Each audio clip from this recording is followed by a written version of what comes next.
Chapter 37-38. Klinik servis tampan suamiku. Motor Zola dan Ellert kini telah sampai di basemen apartemen. Dengan senyum lebar, Ellert merangkul pinggang Zola dengan erat membuat tubuh mereka menempel sempurna. Pekik Zola saat Ellert menarik pinggangnya tiba-tiba. Ellert justru terkekeh geli melihat mata melotot Zola. My lovely wifey, melotot aja cantik apalagi tersenyum. Goda Ellert. Zola mendengus lalu memencet hidung Ellert dengan kuat, receh banget. Belajar gombal dari mana tuh? Ejek Zola. Ellert tidak tersinggung dengan ejekan Zola, ia justru mencium pipinya tanpa ragu saat tiba di depan lift membuat Zola makin melotot. Apaan sih, El? Malu ih. Desisnya. Malu. Aku hanya mencium pipi bukan bisbir, kenapa malu? Kau lihat mereka, bahkan lebih parah dariku. Ujarnya sambil menunjuk ke depan sebuah apartemen. Tanpa rasa malu, entah mereka sepasang kekasih atau suami istri, mereka justru saling mencumbu dengan begitu agresif, seperti sudah tak dapat lagi membendung hasrat yang terlanjur membara. Zola segera memalingkan wajahnya saat melihat kegiatan yang tak seharusnya dilakukan di depan umum itu. Kenapa wajahmu memerah? Kau mau juga? Goda Ellert. Mes asteris M banget ih. Sumin istri itu wajar, bahkan bisa meningkatkan kemesraan. Kalau Sumin istri pacar atau istri orang lain, baru kurang ajar. Sahut Ellert santai. Ya, kalau kau berani berbuat seperti itu, jangan harap bisa bertemu denganku lagi. Desis Zola dengan tatapan mengancam. Tak perlu kau ingatkan, baby. Itu takkan terjadi dan takkan mungkin terjadi. You are only one and only. Bisik Ellert setibanya mereka di depan apartemen Zola. Saat pintu terbuka, tanpa aba-aba, Ellert langsung mendorong masuk tubuh Zola, dan menutup pintu dengan kakinya hingga mengeluarkan bunyi yang begitu nyaring. Zola tersentak melihat Ellert yang sudah mengungkung tubuhnya di balik pintu yang sudah tertutup rapat. Kedua tangan Ellert berada di sisi kanan dan kiri kepalanya, sedangkan wajah Ellert telah berada tepat di depan wajahnya. Nafas hangat Ellert berhembus tepat di depan hidungnya, membuat Zola seketika meremang. Bagaimana bisa hanya menghirup nafasnya saja bisa membuatku melayang, pikir Zola, tapi itulah faktanya. Belum lagi aroma khas tubuh Ellert yang sangat maskulin, mampu membuat kinerja otaknya melemah, tubuhnya meremang, nafasnya menderu. Sepertinya kau sudah siap menerima seranganku, baby. Bisik Ellert parau. Bahkan suaranya pun sudah serak pertanda hasratnya yang telah terbakar. Lalu Ellert mulai menzumbu bisbir merah muda Zola dengan lembut disertai sedikit lum asteristan. Tangannya tak tinggal diam, ia mulai menjelajahi segala sisi dan inci tubuh Zola, termasuk aset kambor Zola, yang terasa nyaman dan pas di XX hingga membuat Zola men asteris CN1 kemat. Desisnya saat merasakan tarian sang bos. Yes, baby. Sahutnya sambil tersenyum saat melihat cap strawberry berhasil dibuatnya di Zola. Aku belum mandi, ujar Zola seraya mendes asteris. No problem. Tubuhku lengket. Aku juga. Nanti aku bau, kamu nggak suka.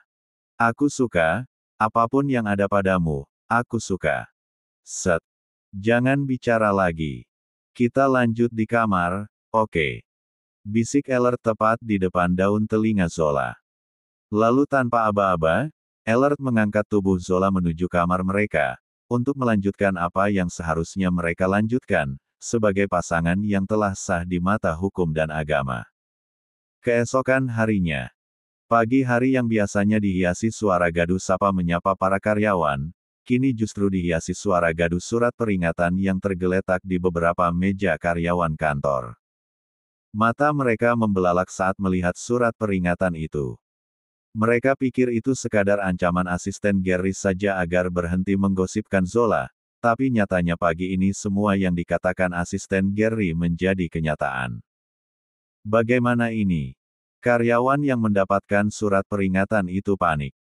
Mulai sekarang kita tidak boleh ceroboh lagi, dan yang terpenting jangan sampai membicarakan Zola lagi. Ini berbahaya. Lihat, tertulis di sini bila kita sampai melakukan kesalahan, untuk kedua kalinya maka kita akan dipecat secara tidak hormat, dan di blacklist dari semua perusahaan. Tentu ini bukan perihal main-main. Aku tidak mau sampai dipecat dari sini. Kau tahu kan gaji di sini sungguh fantastis. Kau benar. Aku salut dengan Zola.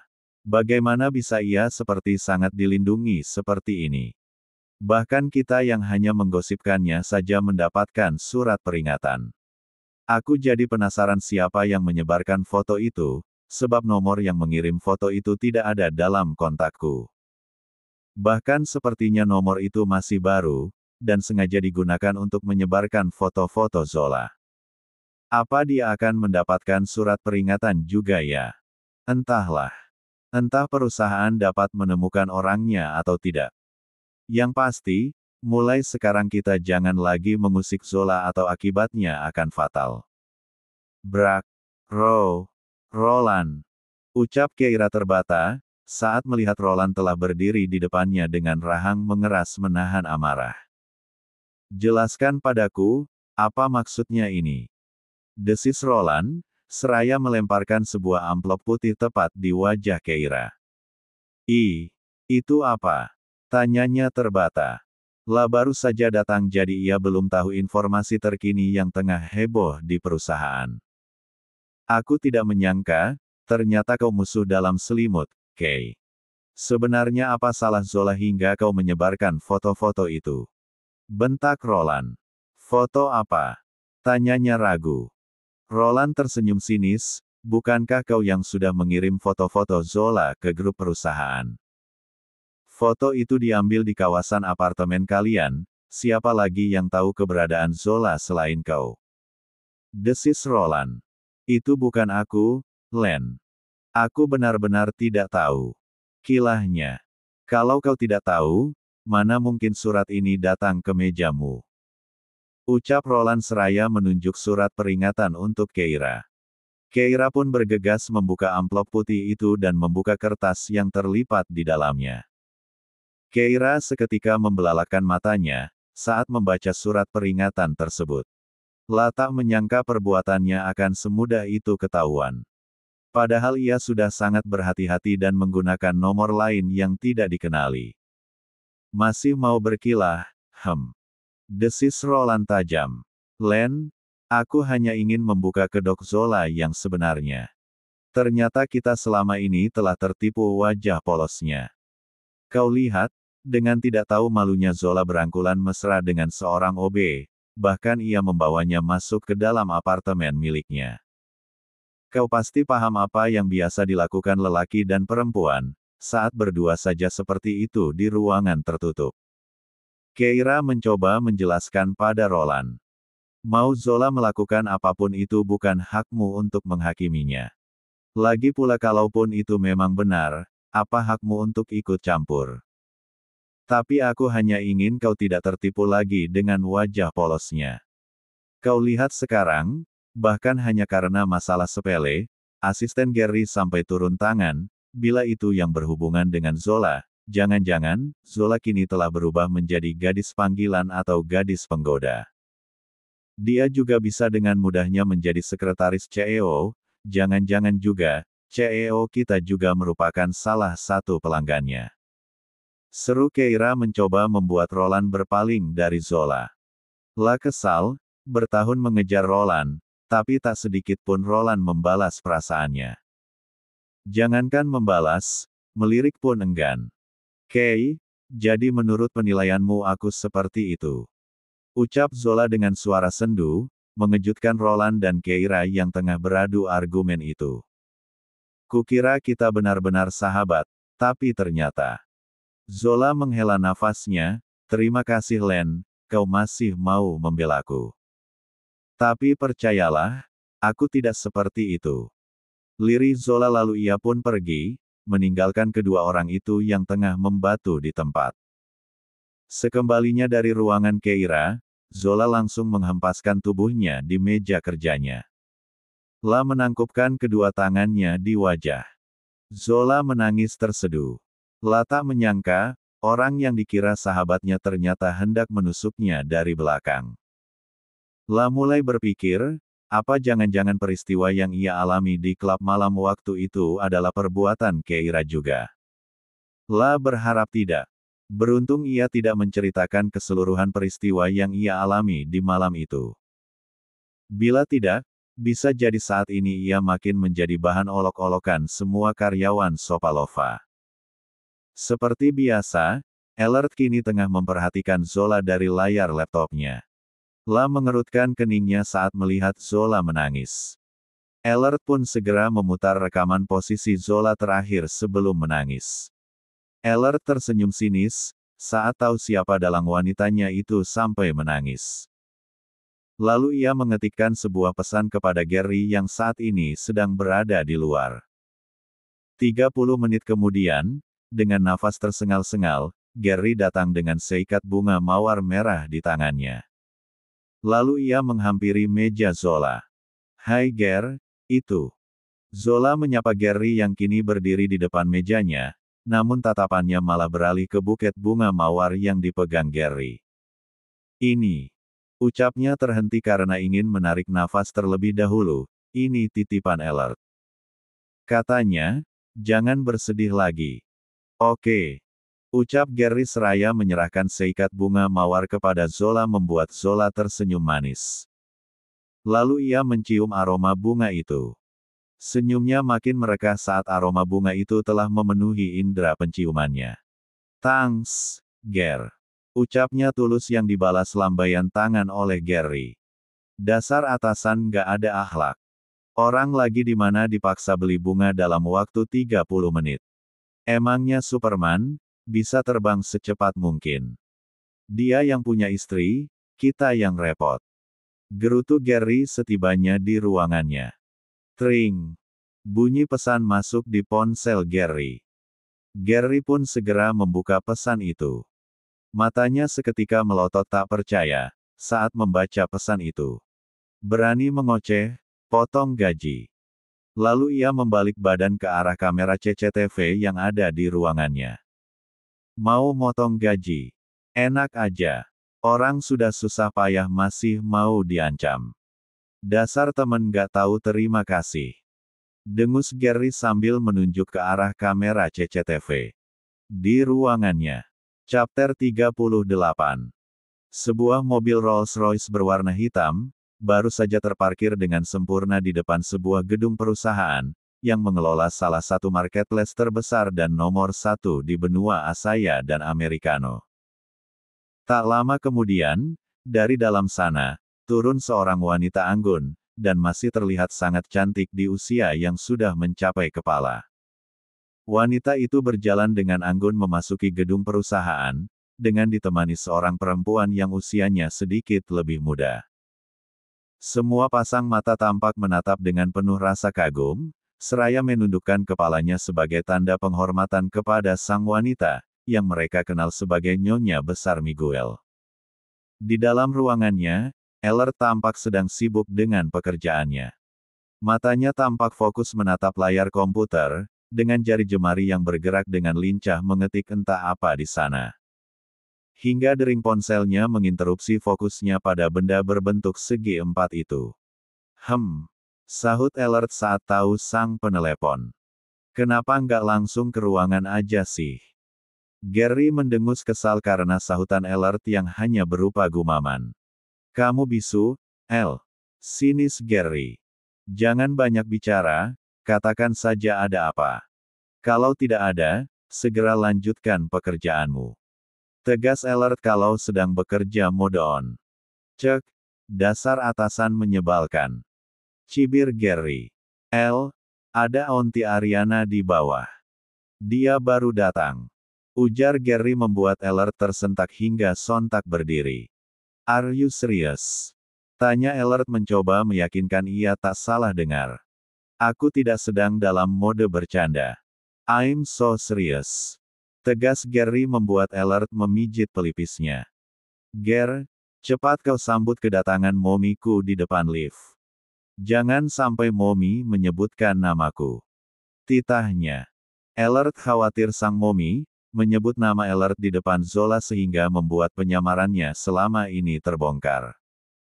Gary pun segera berlari menuju pintu lift lantai teratas itu setelah Elert menutup panggilannya. Elert pun lantas segera memakai maskernya, untuk berjaga-jaga bila sang momi meminta Zola melakukan sesuatu. Tak lama kemudian, terdengar suara lift berdenting. Tampak Ariana keluar dari sana dan menyunggingkan senyum, saat melihat Gary menyambutnya. Selamat siang, Nyonya. Silahkan. Ujar Gary dengan sopan seraya membungkukkan sedikit badannya. Selamat siang juga Gary. Lama tidak melihatmu. Apa kabarmu? Tanya Ariana seraya melangkahkan kakinya menuju ruangan Elert. Kabar saya baik Nyonya. Sahut Gary yang kini berjalan di belakang Ariana. Baguslah. Elert ada? Tanya Ariana. Ada Nyonya. Tuan Muda Miguel sedang berada di ruangannya. Seketika langkah Ariana terhenti. Gary yang terkejut melihat langkah Ariana yang terhenti tiba-tiba, sontak juga ikut berhenti. Ulang lagi kata-katamu tadi. Tita Ariana. Gary mencoba mengingat kata-kata terakhirnya. Ada Nyonya. Tuan Muda Miguel sedang berada di ruangannya. Ucap Gary ragu-ragu. Tuan Muda Miguel. Tanya Ariana dengan mengerutkan keningnya. Paham maksudnya? Gary segera menjawab.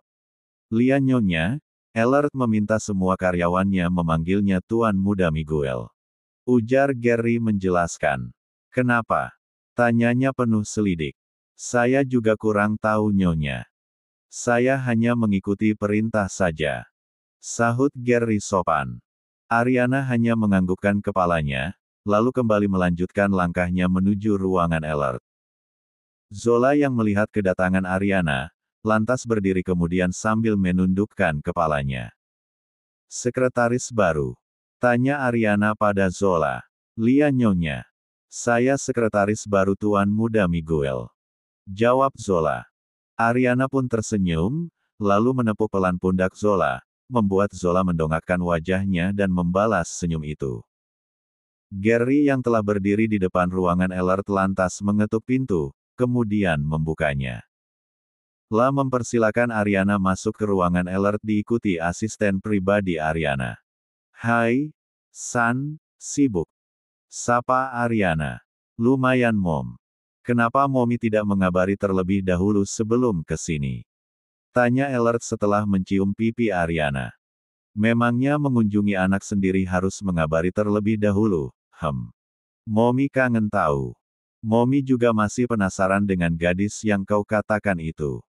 Kapan kau akan mengenalkannya pada Momi? Cecar Ariana.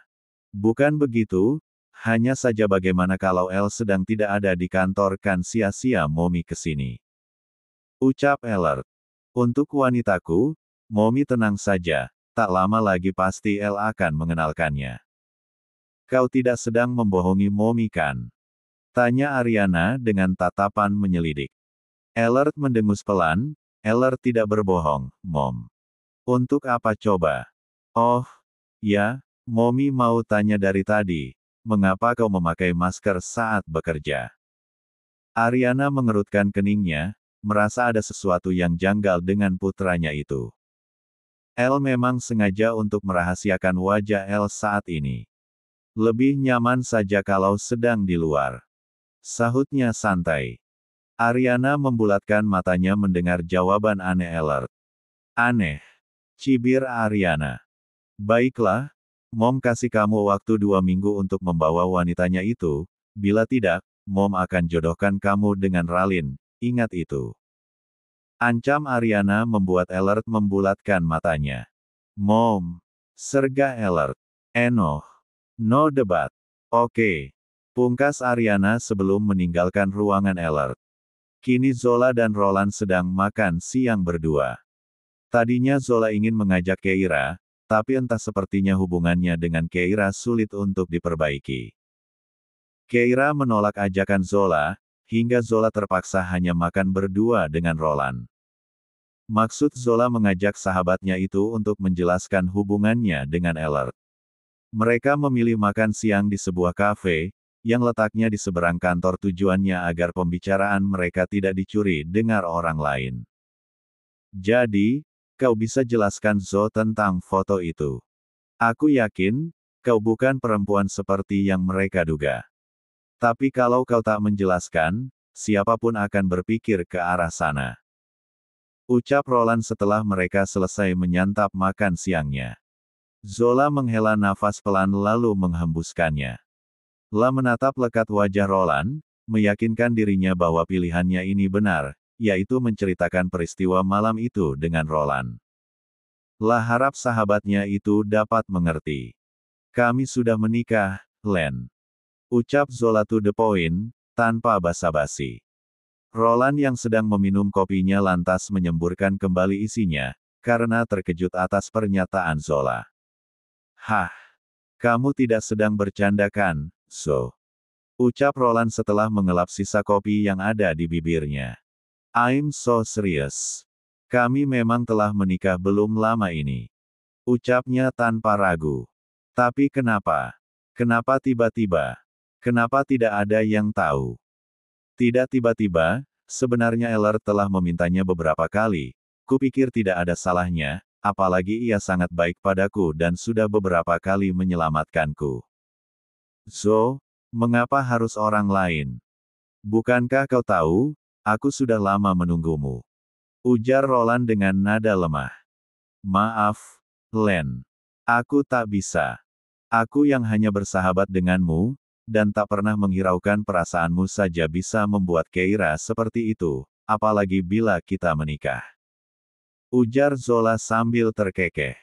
Lagi pula, aku memang harus menikah dengannya karena ada beberapa hal, yang membuat kami jadi terikat tapi maaf aku tidak bisa menceritakannya.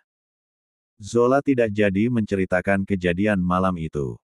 Biarlah itu jadi rahasianya dan Ellert. Orang lain tak perlu tahu. Roland menghela nafas pasrah. Apa sekalipun kau tak pernah memiliki rasa sedikit pun padaku? Tanya Roland dengan tatapan sendunya. Maaf, Len. Aku selama ini hanya menganggapmu teman dan tidak lebih, ujar Zola pelan membuat Roland terdiam. Apa kau mencintainya? Aku belum tahu tapi yang pasti dia dapat membuatku sangat nyaman. Ujar Zola. Kalau dia, apa dia mencintaimu?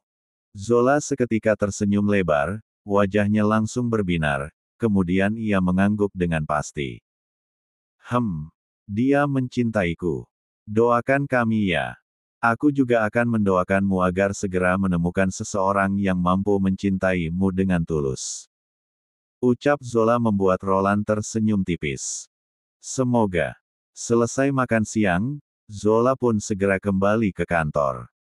Belum tiba di ruangannya, tiba-tiba Gary memanggilnya dan menyerahkan setumpuk map, berisi berkas-berkas yang harus segera Ellert tanda tangani. Zo, tolong antarkan berkas-berkas ini. Aku sedang sibuk. Tidak masalah kan? Pinta Gary. Zola tersenyum lalu mengangguk pasti. La meraih setumpuk berkas-berkas itu dan membawanya menuju ruangan Ellert.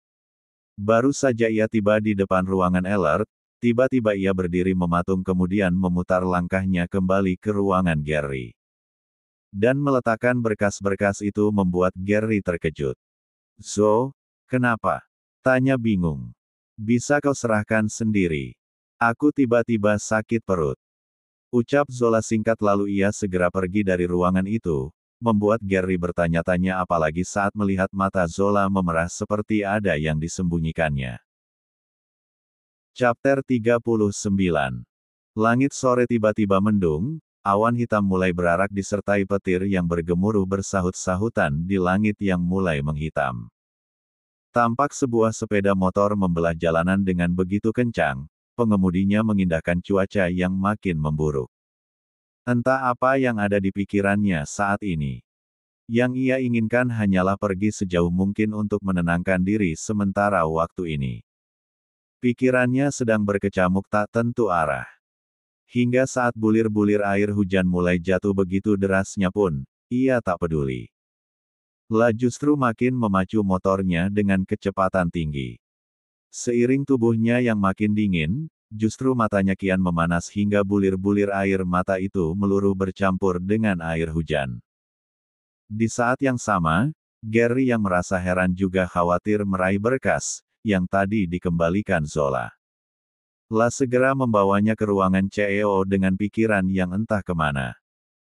Diliriknya meja kerja Zola, lalu beralih ke jam tangan yang melingkari tangannya. Ternyata sudah 30 menit berlalu semenjak Zola menyerahkan kembali berkas itu.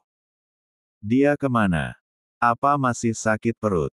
Gumam Gary penasaran. Setibanya di depan ruangan CEO, mata Gary melotot saat melihat pintu tidak terkunci sempurna seperti biasanya, bahkan sedikit terbuka. Dengan langkah panjang, Gary menerobos pintu itu. Masa bodoh dengan kemarahan Elert, yang penting ia menuntaskan rasa penasarannya terlebih dahulu. Kau, apa-apaan kau masuk ke ruanganku tanpa permisi? Hah? Serga Elert dengan nada sedikit meninggi. Bukan itu masalahnya, El. Ada yang lebih gawat dari itu. Ucap Gary membuat Elert mengerutkan keningnya. Apa pintu itu dari tadi tidak tertutup rapat? Tanya Gary to the point. Mata Elert melotot seketika. La baru sadar. Setelah kepergian ibunya tadi, ia tidak memeriksa pintu itu sama sekali, sebab ia sedang sibuk memeriksa laporan keuangan yang terasa janggal.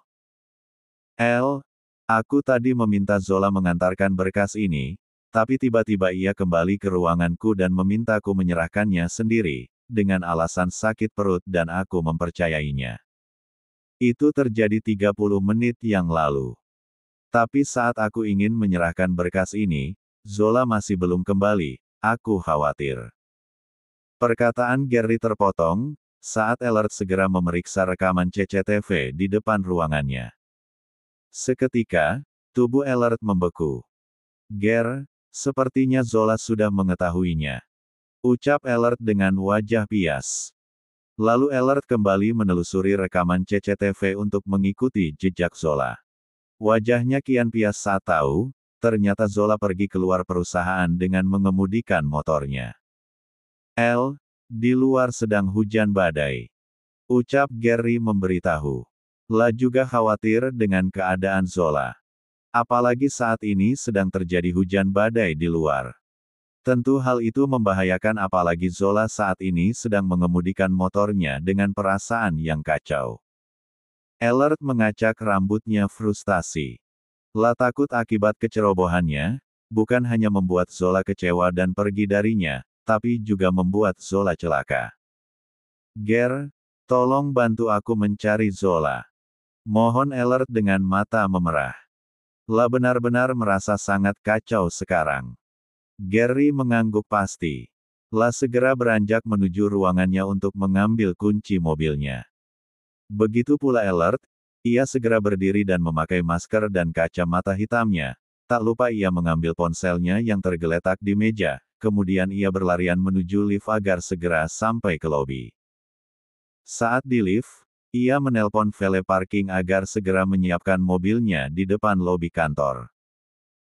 Saat lift berdenting dan pintu terbuka, dengan tergesa Elert melangkahkan kakinya keluar dari lift VIP miliknya, membuat para karyawan yang berada di lobi merasa bingung saat melihat atasan mereka berlarian dengan tergesa.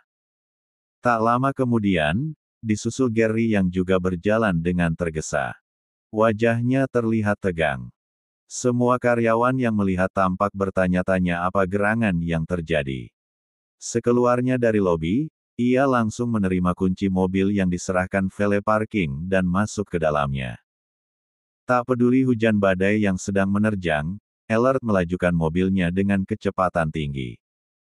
Walau agak kesusahan, ia tetap berusaha fokus. Sembari menyetir, ia memakai earphone dan memencet nomor panggilan cepat khusus Zola, yaitu angka 1. Namun, setelah melakukan panggilan hingga beberapa kali, panggilan itu tak kunjung jua diangkat. Yang ada di pikiran Elert saat ini adalah Zola kembali ke apartemen. Semoga Zola kembali ke apartemen. Gumamnya penuh harap. Karena hujan badai, Ellert jadi kesulitan membelah jalanan. Jarak pandangnya terganggu.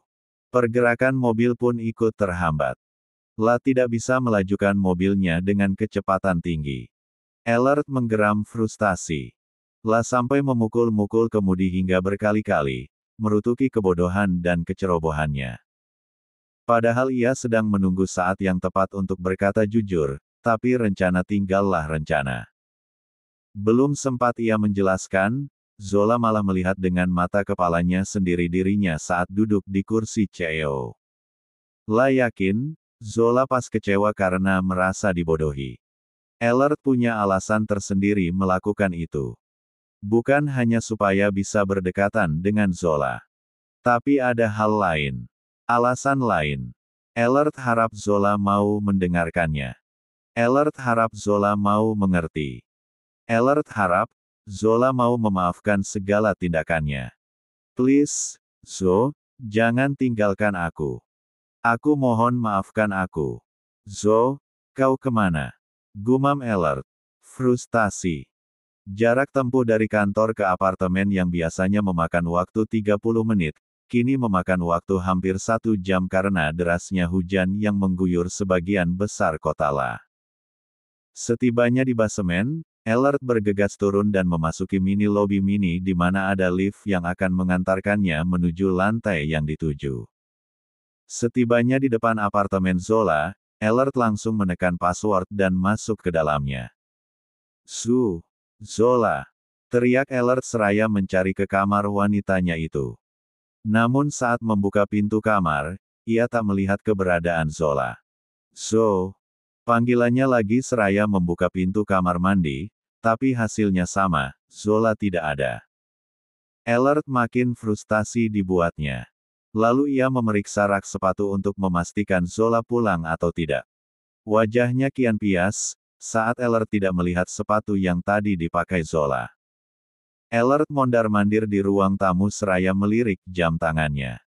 Sudah hampir 2 jam berlalu, tapi ia tak kunjung mendapatkan kabar keberadaan Zola. Gary juga belum menghubunginya, artinya Gary sama, belum menemukan keberadaan Zola.